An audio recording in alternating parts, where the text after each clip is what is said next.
Dios bendito, muchas gracias por este día, gracias por tus bendiciones, gracias porque tú eres bueno y podemos ver tu misericordia día a día. Padre, por favor, ayúdanos a cada uno, tú conoces perfectamente nuestro corazón. Padre, también te pido por la petición de Ángel, tú igual conoces el cuerpo de su mamá, ayúdala y dale salud, igual que a su papá, Padre, y a cada uno de los jóvenes, que la clase que escuchemos hoy no solamente sea por oído, sino también entendido en nuestro corazón. En nombre de Jesús, amén. Amén. Muchas gracias, hija mía. Pues bien, chicos y chicas, quienes nos están viendo por primera vez o después de algún tiempo, hemos estado estudiando pues la carta de Pablo a la iglesia de Corinto. Previamente él ya les había escrito en algunas ocasiones y ya se ve, ¿verdad? La presentación, nada más si alguien me avisa si sí lo pueden ver o no. Sí, Excelente. Bueno, previamente el apóstol Pablo le había escrito a esta iglesia porque había muchos problemas que tenían principalmente ellos. La primera carta que les escribió se perdió. La segunda carta, repito, es lo que conocemos como Primera de Corintios, la primera inspirada, es decir, lo que creemos que es realmente la palabra de Dios. La tercera carta se perdió, o carta severa, carta en la que el Pablo les regaña y les exhorta a mejorar. Y la cuarta carta es esta. Cuando Pablo les escribe esta carta, Pablo pues esperaba que ellos hicieran algunos cambios que les indicó aquí, porque desde la primera carta que les escribió, él se había dado cuenta que había muchos malos entendidos en la iglesia de Corinto. Los cristianos estaban teniendo pues muchas malas ideas porque el mundo que los rodeaba les había metido más cosas en la cabeza a los corintios que el mismo apóstol Pablo. Entonces ellos estaban luchando mucho con la confusión, con el culto pagano, con malas prácticas dentro de la iglesia. Y Pablo tiene que llamarles la atención. Por eso lo hace en esta carta severa. Y en esta carta que les escribe, que es la que nosotros estamos estudiando, pues Pablo ya espera algunos resultados de parte de la iglesia de Corinto. En los pasajes previos hemos estado hablando de muchas cuestiones. Si ustedes tienen duda, pueden ver los videos previos que tenemos, porque hablamos del sufrimiento, del por qué el cristiano sufre cuando a veces no nos parecería justo, por qué pasan cosas malas, por qué hay dolor en la vida del cristiano. Otras cosas que vimos así recientemente fue que la iglesia lo estaba atacando porque Pablo había cambiado sus planes y Pablo les explica sobre el cambio de planes para que ellos pues no queden confundidos y no se estén pues tristes, no estén pensando que Pablo es una mala persona. Y recientemente en las últimas clases hablamos del perdón, de la importancia que tiene que el cristiano perdone. El perdón es una característica de los cristianos, tenemos que parecernos más a nuestro Padre y el perdón es una de las formas en las que lo hacemos. Con todo esto que Pablo les ha escrito, pues nosotros ya abarcamos prácticamente un capítulo, vamos a decir, y medio. Sin embargo, ahorita viene un pasaje más interesante en mi punto de vista que lo que hablamos tal vez en algunas otras secciones, como los cambios de Pablo, de sus planes. Esta parte me pareció bastante interesante y me da gusto que estén varios de ustedes, porque hay veces que el líder cristiano, no estoy hablando solamente del líder de jóvenes o un líder en general, a veces el pastor, que es quien lleva la mayor carga en la iglesia, se desanima. Y Pablo podía escribirles aquí con el corazón quebrantado, poder decirles, oigan, yo esperaba cosas de ustedes, yo esperaba que todo el trabajo que he invertido en esta iglesia de Corinto fuera recompensado, pero no pasa así.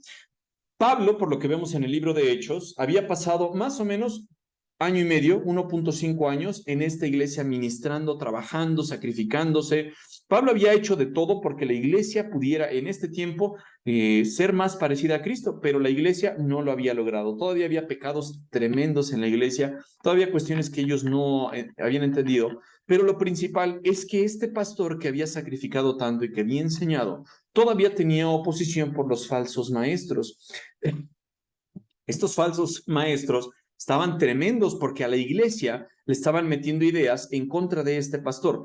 Y pues es natural que Pablo se sintiera triste, se sintiera desanimado y pues tiene que escribir esta carta. Esta sección, como les comento, es bien interesante porque Pablo abre su corazón y encuentra esperanza en medio de esta dificultad que está pasando en la iglesia de Corinto. Vamos a leer algunos versículos que preceden a esta sección para que podamos avanzar en lo que nos queremos enfocar esta vez, que es cómo Pablo encuentra ánimo en medio de toda la oposición que sufre de la iglesia. Versículo 8 nos dice, Estamos en el capítulo 2, del versículo 8 en adelante. Entonces leemos así: así que ahora les ruego que reafirmen su amor por él. Pablo está hablando de un hermano que pecó, que la iglesia había disciplinado, pero ahora Pablo les dice: retómenlo, vuélvanle a abrir las puertas a la iglesia para que pueda entrar el hermano y no sea consumido por el desánimo y la tristeza. Versículo 9 les dice: les escribí como lo hice para probarlos y ver si cumplirían mis instrucciones al pie de la letra. Si ustedes perdonan a este hombre, yo también lo perdono. Cuando yo perdono lo que necesita ser perdonado, lo hago con la autoridad de Cristo en beneficio de ustedes, para que Satanás no se aproveche de nosotros, pues ya conocemos sus maquinaciones malignas. Pablo estaba tan metido en la palabra de Dios, tenía una relación tan estrecha con Dios, que sabía lo que quería hacer Satanás, pero el objetivo no es meternos a saber qué quiere Satanás, sino lo que debemos buscar es saber qué es lo que quiere Cristo de nosotros para que podamos actuar sabiendo que lo que no va de acuerdo a lo que Cristo quiere, pues obviamente viene de Satanás. Satanás quiere destruir la iglesia y el espíritu que no perdona, el espíritu de un cristiano que se niega a perdonar a su hermano, pues solamente va a traer división en la iglesia. Pablo cierra esta sección y entonces pasa a la sección que nos vamos a enfocar el día de hoy. Estos versículos que vamos a tratar, tengan ustedes en la mente que habla Pablo con el corazón dolido. Pablo es un pastor que está lejos de la iglesia porque pues estaba en otra localización geográfica y Pablo está triste porque la iglesia pues no ha reaccionado como quiere. Vamos a ver más adelante en el capítulo 7 que la iglesia pues ya al final de cuentas sí modificó algunas prácticas malas que había estado llevando a cabo, pero ahora Pablo se va a abrir de corazón y les va a decir que él está dolido, pero ¿dónde encuentra el consuelo de Dios? Pablo les dice aquí en este pasaje, versículo 12, repito, seguimos en el capítulo 2, y les dice: cuando llegué a la ciudad de Troas para predicar la buena noticia de Cristo, el Señor me abrió una puerta de oportunidad. Pero no sentía paz porque mi querido hermano Tito todavía no había llegado con un informe de ustedes. Así que me despedí y seguí a Macedonia para buscarlo. Para aquellos de ustedes que no están tan familiarizados con el mapa, como estaba Pablo hablando de tantos lugares, vamos a ver aquí rápido una sección. Aquí tenemos a Italia. Todos lo ubican por la bota que está pateando esta piedra. Al este de Italia tenemos Grecia. Esto es Grecia. Grecia se dividía en dos: la parte superior, la parte norte, que era conocida como Macedonia, y la parte sur, que era conocido como la región de Acaya, era donde estaba Corinto. Corinto estaba aquí. Pablo llegó en su viaje misionero, estableció la iglesia a Corinto y les tomó mucho aprecio, empezó a trabajar, como dijimos, por varios meses ahí en esta iglesia. Y la iglesia, pues, estaba fundada, pero tenía mucha influencia pagana. Después hubo un tiempo en el que Pablo tuvo que salir de ahí e irse a esta ciudad en Éfeso, lo que actualmente se conoce como Turquía. Antes era esta región Asia Menor. En Éfeso, pues Pablo estaba trabajando, les escribe a los corintios, pero pues en algún momento Pablo dice: ay, estos hermanos corintios no me hacen caso, los corintios no están obedeciendo lo que yo les estoy diciendo. Entonces Pablo pues se había propuesto visitarlos, pero en los pasajes previos vemos que Pablo dijo: pues bueno, al final mejor no los visito porque los voy a reprender. Lo que hizo Pablo fue enviar al hermano Tito. Tito va entonces a Corinto y pues Tito, el objetivo que tenía era ver cómo se estaba comportando la iglesia de Corinto y regresar con un informe para Pablo, para decirle: oye Pablo, pues está pasando esto, la iglesia está obedeciendo o cuestiones así. Sin embargo, como lo vemos acá, Pablo pues llegó a salirse de Éfeso y llegó a un lugar que se llama Troas. Troas está un poquito más al norte. Aquí está Troas. Pablo sale de Éfeso, de donde ustedes están familiarizados que había culto de magia, había exorcismos, había pues inmoralidad, había idolatría. Pablo sale de ahí y se va a Troas. Y Pablo nos está diciendo en este pasaje que en Troas se le abrió una super mega recontra buena oportunidad, una puerta abierta para compartir el evangelio. Sin embargo, Pablo estaba preocupado. ¿Por qué? Porque no había escuchado de Tito. Estaba preguntándose: bueno, ¿cómo le habrá ido a Tito? No sé si está bien, si está mal, si los de la iglesia lo trataron bien, si lo recibieron y él les preguntó cómo se habían arrepentido, qué habían hecho con mis cartas previas. Y Pablo estaba inquieto porque no sabía cuál era el resultado de Corinto. Pablo entonces, tal preocupación lo abrumó tanto que decidió ir hacia Macedonia. con el fin de que si Tito iba de regreso, se encontraran ahí en el camino. Entonces, Pablo aquí nos está diciendo, llegó a la ciudad de Troas para predicar el evangelio y le abrió una buena oportunidad. La obra se había presentado, mucha gente estaba creyendo, pues bueno, Pablo lo resume como una puerta abierta. Pero repito, no sentía paz en su corazón. ¿Y por qué este pastor no sentía paz? Aquí nos dice, porque mi hermano Tito todavía no había llegado con un informe de ustedes, así que me despedí, dejé esta buena puerta abierta y seguí a Macedonia para buscarlo. Lo que hizo Pablo entonces fue abandonar una puerta bien abierta para poder irse a una ciudad en la cual iba a recibir noticias de una obra que ya estaba haciendo. Pablo, por lo que ya vemos en otras cartas, por ejemplo en la de Timoteo, nos dice que Pablo fue fiel hasta el final, a pesar del desánimo, a pesar de toda la oposición que sufrió, a pesar de toda la tristeza que tuvo, de tanta gente que le hacía daño y de haber estado en la cárcel. Pablo nos dice en segunda de Timoteo que continuó fiel hasta el final. Y Pablo al final de su vida puede ver para atrás y dice, yo he recorrido bien, cada paso lo he dado bien y he llegado hasta el final, llegué a la meta. Por lo tanto, yo ya estoy preparado para ser sacrificado y yo sé que mi espíritu va a ir al cielo y voy a recibir la corona que Dios tiene preparada para mí, porque yo me he mantenido fiel y tiene una frase famosa, he peleado la buena batalla, he acabado la carrera. Así les dice Pablo y pues bueno, Pablo, a pesar de toda esta incertidumbre de Corinto, a pesar de que tuvo que renunciar a una buena oportunidad, él tenía la necesidad de saber cómo estaba yendo su iglesia. ¿Por qué? Porque la notaba apática y pues, se fue a encontrar con Tito a Macedonia. Esta carta aparece en el comentario de MacArthur y es tomada de aquí. Pero me atreví a ponerla, yo sé que es un poquito larga y no sé cuánto vamos a avanzar el día de hoy, pero creo que es bien importante porque vamos a entender el corazón de un pastor, por qué a veces se desanima. Dice, querido Jim, está escribiendo un pastor que había dejado el ministerio a su amigo que se llama Jim. Ya no puedo más. Ayer entregué mi dimisión para tomar efecto de inmediato y desde esta mañana comencé a trabajar para la compañía Tierra X.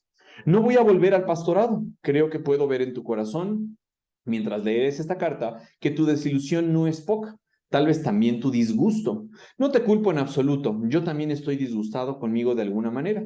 ¿Recuerdas los tiempos del seminario que hablábamos del futuro y nos imaginábamos lo que habíamos de hacer por el reino de Dios? Veíamos la necesidad sin límites de un servicio cristiano, sin egoísmos y anhelábamos salir para hacer nuestra parte en la redención del mundo. Nunca olvidaré la última charla la noche anterior a nuestra graduación. Tú irías al extranjero y yo iría a la primera iglesia de tal lugar. Teníamos sueños valientes de ser útiles y tú los has cumplido. Cuando miro en retrospectiva estos 25 años, puedo ver que he ayudado a algunas vidas y que hay cosas valiosas que se me ha permitido hacer. Pero estando aquí sentado, no estoy ni a la mitad de convencido de que Dios me quisiera para el ministerio. No sabemos cuántos años estuvo este pastor, pero noten, termina estos años diciendo, no estoy ni convencido a la mitad de que Dios me quisiera para este ministerio. Y en caso contrario, no soy lo suficientemente valiente ni maduro para pagar el precio. Está escribiendo alguien que estuvo como pastor, ¿eh? Aún si eso te lleva a escribirme que soy un cobarde, voy a decirte por qué renuncié.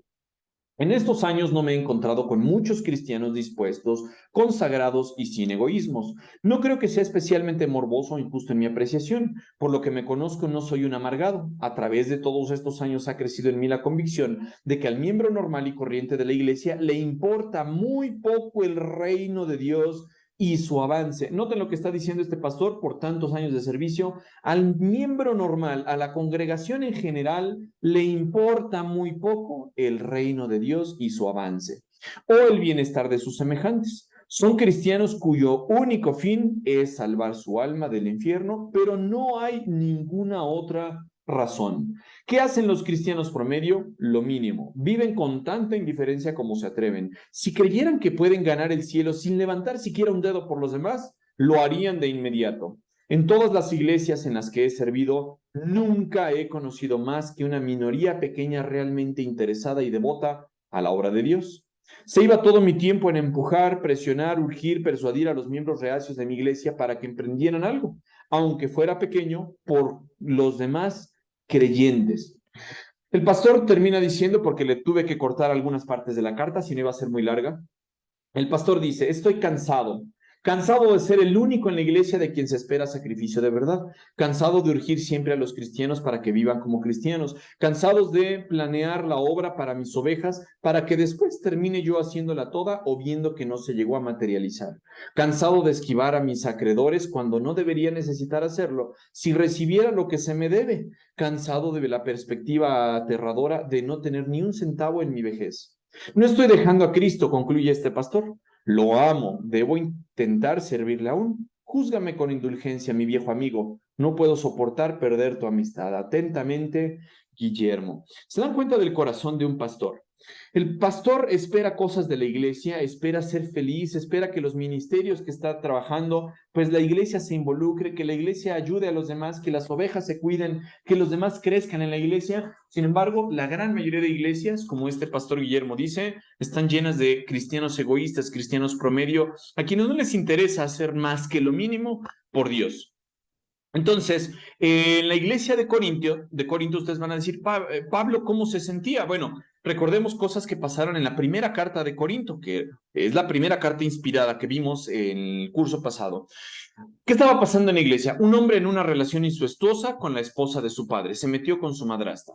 Peleaban entre ellos y se demandaban unos a otros, como lo vimos en el capítulo 6. Estaban confundidos respecto al matrimonio y a la soltería, y Pablo lo resuelve en el capítulo 7. Abusaban de su libertad de Cristo y eran arrogantes con el asunto, ofreciendo a ídolos, no sabían bien si participar con ídolos o no. Otro problema que tenían es que el pecado manchaba la celebración de la Santa Cena. Nos dice la Biblia en 1 Corintios 11 que unos se apresuraban a comer mientras otros se quedaban con hambre, y tenían una comprensión tan distorsionada de los dones del Espíritu que Pablo tiene que desde el 12 hasta el versículo 14 hablarles sobre el problema de los dones espirituales malos, los malos entendidos que tenían. También les habla de la resurrección, Pablo les habla de sus planes más adelante, pero la iglesia de Corinto era un desastre, y obviamente eso significaba en que Pablo no estaba tranquilo, no estaba durmiendo bien, quizá tenía una oportunidad grande del ministerio en Troas, y Pablo les dice, yo no estaba tranquilo porque no sé cuál era la reacción de Corinto, tenían tantos pecados, tenían tantos problemas, como lo describe aquí el pastor Guillermo, que pues Pablo estaba preocupado, y como lo vemos acá en la imagen, pues quizá estaba triste. Vamos a sumarle un poquito más a estos pecados para que noten. En 2 Corintios, en la carta que estamos estudiando, Pablo les está diciendo, con gusto me desgastaré por ustedes y también gastaré todo lo que tengo, aunque parece que cuanto más los amo, noten el resultado que la iglesia había dado, menos me aman ustedes a mí. En vez de que la iglesia dijera, wow, mi pastor se está preocupando por mí, este misionero, este apóstol que está predicando el evangelio, se preocupa porque yo crezca, Pablo les dice, yo los amo más y ustedes menos me aman a mí. Esto como resultado, pues tenía esta imagen, pues el corazón partido de Pablo, era un pastor que estaba apachurrado. 2 Corintios 1:8, la carta que seguimos estudiando, les dice Pablo, amados hermanos, pensamos que tienen que estar al tanto de las dificultades que hemos atravesado en la provincia de Asia. Esto ya lo vimos previamente, si ustedes recordarán. Fuimos oprimidos y agobiados más allá de nuestra capacidad de aguantar y hasta pensamos que no saldríamos con vida. De hecho, esperábamos morir. A Pablo le apasionaba tanto el ministerio y él estaba tan entregado a la obra de Dios que él quería terminar su carrera con gozo, y así lo hizo. Él terminó la obra de Dios como Dios lo mandó, y Pablo les está diciendo, mis hermanos, esto me llevó incluso hasta pensar que me iba a morir, pero Dios tuvo misericordia y aquí sigo con ustedes. Pero la iglesia no apreciaba eso, la iglesia no tenía pues ganas de conservar esta relación con Pablo, como que creciera o de ser mejores cristianos, y eso abrumaba el corazón de Pablo. Entonces, cuando Pablo les está diciendo en los versículos 12 y 13, yo estaba en Troas, tenía esta oportunidad de crecer, tenía esta oportunidad de predicar el evangelio, de cumplir mi misión, pero no estaba yo en paz porque sé que ustedes no son una iglesia tan fuerte, sé que no son una iglesia tan estable, mi hermano Tito no lo había yo visto de vuelta y estaba yo inquieto, por lo tanto pues me preocupé, dejé la obra ya y me fui a Macedonia. Pablo pudo haberles dicho en este momento, ay, pero hermanos, ya me dijo Tito que sí se arrepintieron, que sí buscaron crecer, que sí confrontaron el pecado, que sí perdonaron, pero noten de dónde saca el aliento Pablo. Y esto pues va a tener que ir a fuerza la aplicación aquí. Nosotros si queremos una aplicación, lo vamos a encontrar en estos versículos, porque Pablo pudo haber encontrado aliento en el resto de la iglesia, en el ministerio, en el crecimiento de sus hijos, pero noten qué es lo que menciona Pablo porque al principio no es tan claro. Versículo 14 después del 13 que vemos acá, no nos parece muy lógico. Dice aquí. Aquí, versículo 13. Pero no sentía paz porque mi querido hermano Tito todavía no había llegado con un informe de ustedes. Así que me despedí y seguí de Macedonia para buscarlo. El versículo 14 continúa en esto y noten ustedes la transición. Versículo 14 dice, así que, gracias a Dios, quien nos ha hecho sus cautivos y siempre nos lleva en triunfo en el desfile victorioso de Cristo. Ahora nos usa para difundir el conocimiento de Cristo por todas partes como un fragante perfume. Nuestras vidas son la fragancia de Cristo que sube hasta Dios, pero esta fragancia se percibe de una manera diferente por los que se salvan y los que se pierden. Para los que se pierden somos un espantoso olor de muerte y condenación, pero para aquellos que se salvan somos un perfume que da vida. ¿Y quién es la persona adecuada para semejante tarea? Ya ven, no somos como tantos charlatanes que predican para provecho personal. Nosotros predicamos la palabra de Dios con sinceridad y con la autoridad de Cristo, sabiendo que Dios nos observa. Si nosotros juntamos el versículo 13, el versículo 12 que acabamos de leer, que se le abrió una puerta en Troas, que Pablo no estaba tranquilo, que tuvo que dejar Troas para irse a Macedonia y ver a Tito, y después vemos este versículo 14, nos vamos a preguntar, oye, ¿no le habrá dado un lapsus a Pablo? ¿No habrá equivocado ahí su texto? ¿No habrá querido decir una cosa y mencionó otra? Porque como que pareciera no tener un hilo. Recordemos, versículos 12 y 13 nos hablan de un corazón de Pablo contristado. Estaba triste el corazón de Pablo, estaba dolido, estaba preocupado. ¿Y dónde encuentra aliento Pablo? En el versículo 14. Así que lo relaciona con el versículo 13. Estaba yo preocupado, estaba yo triste porque no sabía qué había pasado con ustedes. Entonces le doy gracias a Dios, quien nos ha hecho sus cautivos y siempre nos lleva en triunfo en el desfile victorioso de Cristo. Eso es en lo que queremos notar la parte donde Pablo recibe su aliento. Noten lo que escribió William Barclay. William Barclay en un texto, aquí, en este comentario de las cartas a los Corintios, escribe lo siguiente. ¿Qué tenía Pablo en mente cuando escribe el versículo 14? Este versículo que está brutalmente bueno. ¿Por qué Pablo lo menciona después de haber dicho que estaba tan triste? Porque Pablo no encuentra consuelo en los humanos. Pablo no está teniendo su ánimo de parte de las otras personas. Pablo no está diciendo, bueno, pues si no son buenos cristianos significa que yo soy mal apóstol. Si ustedes no se arrepienten significa que yo fui mal maestro. Pablo sabía que el que lo había llamado era Dios y Pablo sabía que el que iba a completar la obra en los corazones de los cristianos era Dios mismo. Por lo tanto, Pablo quita la mente de los corintios, quita los ojos de ellos y los sube para enfocarse en Dios. Y entonces prorrumpe en un himno y en que le dice, le doy gracias a Dios quien nos ha hecho sus cautivos y siempre nos lleva en triunfo en el desfile victorioso de Cristo. Noten qué nos dice la historia. William Barclay escribe, en la mente de Pablo está la imagen del triunfo romano y de Cristo como conquistador universal. Pero vean qué es lo que Pablo sabe que nosotros no sabemos. Esto era el más alto honor que pudiera recibir un general romano victorioso y esto se llama el triunfo. Si ustedes buscan el triunfo, les aparecen las imágenes que les voy a enseñar más adelante.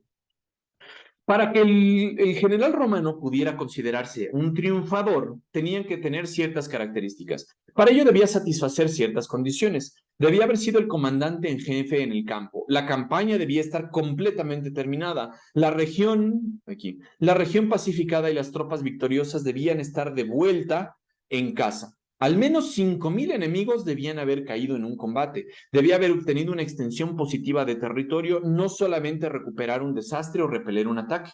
Y la victoria debía haberse obtenido sobre un enemigo extranjero, no en una guerra civil. Entonces, no cualquier jefe, no cualquier general romano era aplaudido. Quizá lo han visto en algunas películas, pero nos dice cómo se llevaba a cabo esto. El general que había ganado, que había conquistado tierra, que había matado a más de 5,000, que ya había terminado la campaña, iba a ser alabado delante de todo el pueblo y lo llevaban, miren, nada más así todo pumpurronesco. Iba brutalmente adornado. En un triunfo, la procesión del general victorioso marchaba por las calles de Roma hasta llegar al Capitolio.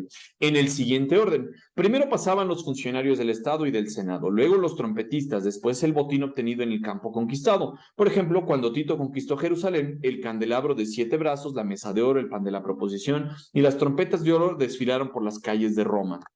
Más o menos era así. Entonces, iba una procesión, ahorita vamos a ver que llevaban hasta los toros blancos para hacerle el sacrificios a sus honores. Entonces, llevaba una gran procesión que vemos aquí. pasaban personas del Senado, pasaban líderes, pasaban incluso personas que iban aquí atadas, como nos dice acá. Luego había imágenes de la tierra conquistada y modelos de las ciudades y barcos conquistados. Seguía el toro blanco para el sacrificio que debía realizarse. Después había un desfile de príncipes, líderes y generales cautivos encadenados que serían encarcelados en breve y con alta probabilidad de ser ejecutados casi inmediatamente, que son estos que fueron conquistados. Entonces, noten cómo llevaba cierto orden esto, y Pablo tiene esto en su cabeza. Después pasaban los ministros de justicia cargando sus varas, seguidos por los músicos con sus liras, luego los sacerdotes batiendo los portadores de incienso, mientras de estos emanaba un olor dulce. Entonces, todo el desfile iba organizado para que llegáramos a este momento en el que llega el general. Van aquí los presos, van encadenados, esto les esperaba la muerte, el pueblo los estaba alabando y noten cómo va el capitán, el general. Después de esto ya venía el general, de pie en un carro tirado por 4 caballos, ataviado con una túnica púrpura adornada con hojas de palma doradas, y por encima una toga púrpura marcada con estrellas doradas. En su mano sostenía un cetro de marfil con el águila romana en la parte superior, y un esclavo sostenía sobre su cabeza la corona de Júpiter, como lo vemos acá. Noten al esclavo sosteniendo la corona de Júpiter, su cetro, su ropa, sus caballos blancos, jalando ahí la carreta. O sea, al general se le daba un loor tremendo. Después lo seguía su familia y finalmente pasaba el ejército con todos sus adornos y gritando esto: Io triunfe. Por lo tanto, pues de ahí se conoce como el triunfo, su grito de victoria. A medida que la procesión avanzaba por las calles, todas ellas decoradas con guirnaldas, y entre el entusiasmo de las multitudes se sucedía un tremendo día que podría ocurrir solo una vez en la vida de este general. Celebraban de una manera tan tremenda que pues obviamente eso quedaba marcado en la memoria de cada uno de los que estaban acá. Noten cómo iban funcionarios, trompetistas, los tesoros, cómo iban el toro blanco, los presos, cómo iban los soldados, cómo iban los caballos, cómo iba el general, pero la estrella, el centro, la cereza del pastel era el general, y atrás iba gritando su familia, su ejército. Pablo tenía esto en su mente y Pablo está diciendo: sí, quizá los corintios y otras personas se me oponen, no son lo que yo quiera, pero a mí no me importa porque mi mente está en mi general, mi capitán está por ganar y no va a haber algo que impida su victoria. Tenían aquí los presos, tenían aquí los soldados, pero Pablo le decía: yo confío en mi general, en Jesús, porque él me ha hecho parte de esta procesión, parte de este desfile, y yo sé que es inminente la victoria que va a obtener mi general. Por lo tanto, nada me puede dejar triste. A esto nos dice, esta es la imagen que Pablo tenía en su mente. Veía a Cristo marchando triunfante por el mundo y él se veía en el tren de la victoria. Pablo se veía aquí adentro. Pablo decía: yo estoy aquí también. Yo soy uno más de los que están aquí victoriosos con mi Señor y nada me va a poder quitar mi gozo, nada me va a poder poner triste, aunque las cosas no me salgan como yo quisiera. Mi general al final va a triunfar, él va a obtener la victoria y nada me va a quitar entonces mi gozo. Pablo dice: un triunfo que tenía la certeza nada podría detener. Al final, el general llegaba, la gente lo alababa y pues bueno, nosotros podemos tener esta misma imagen. ¿Les ha pasado a ustedes alguna vez que pues ustedes se sienten tristes? Dicen: ay, pues todo lo que hago yo en la iglesia, el estudiar la Biblia, el ir a la iglesia, el leer, el servir, el intentar evangelizar, el intentar portarme bien, el intentar obedecer, el mantenerme puro antes del matrimonio, el obedecer a mis padres, el ser un buen ciudadano, ¿para qué sirve? Pues Pablo les está diciendo: a mí no me importa lo que pase, lo demás yo me voy a enfocar en mi Cristo. Por eso, versículos 12 y 13 hablan de pues una preocupación que tenía, y el versículo 14 en adelante habla de esta procesión. Si Pablo tenía preocupación, si Pablo tenía tristeza, si Pablo tenía el corazón roto, había alguien que se lo podía sanar. Y en el caso de nosotros, chicos, hermanos, líderes, hermanas, quienes están viendo esta clase, pasa así: el cristiano a veces sufre desánimo, el cristiano pues encuentra sin sentido muchas cosas de la vida. Pero Pablo en este versículo, en el versículo 14, nos está diciendo: miren a su general, en algún momento Cristo va a ser exaltado, todo el mundo se le va a rendir a Cristo y nosotros vamos a ser parte de esa victoria. ¿Qué puede entonces quitar tu gozo? Pablo, este texto, perdón, nos está diciendo algo que probablemente pensaba Pablo: el privilegio de que sea Dios quien lo dirija, el privilegio de que la victoria prometida en Cristo, el privilegio de la influencia para Cristo, el privilegio de agradar a Dios en Cristo y el privilegio de poder de Cristo. Ustedes notan que estamos repitiendo una palabra: privilegio, privilegio, privilegio, que en lengua de señas mexicana se dice Dios te escoge. Pablo para luchar con esta tristeza, se pone a pensar en la victoria que va a obtener, en el triunfo que va a obtener su Cristo. Y esto le permite en los versículos que siguen hablar de que a pesar de la oposición, a pesar de la tristeza, sigue siendo un privilegio que Dios te dirija. Sigue siendo un privilegio que Cristo te prometa victoria. Sigue siendo un privilegio ser de influencia para Cristo. Sigue siendo un privilegio agradar a Dios en Cristo. Y sigue siendo un privilegio confiar en el poder de Cristo. Si Dios nos permite, en la siguiente clase vamos a empezar a mencionar esto, pero teníamos que hablar de la mente que tiene Pablo, que como nosotros, a veces tenemos dudas, a veces tenemos tristezas, a veces tenemos oposición, a veces encontramos que la vida no tiene sentido, sin sentido, a veces pensamos que es mejor enfocarnos en el mundo, que el mundo nos ofrece cosas más deleitosas, pero Pablo les está diciendo, oigan, en cuanto a mí, yo, a pesar de todo esto, solamente me voy a enfocar en el triunfo. ¿Y de quién es ese triunfo? De mi Cristo. Ni siquiera va a ser mío. El triunfo es de Cristo, pero adivinen qué, a mí me hace un partícipe. Ahí estoy yo. Y eso me hace alabar a Dios, me hace estar contento, me hace seguir con el ministerio a pesar de todo esto.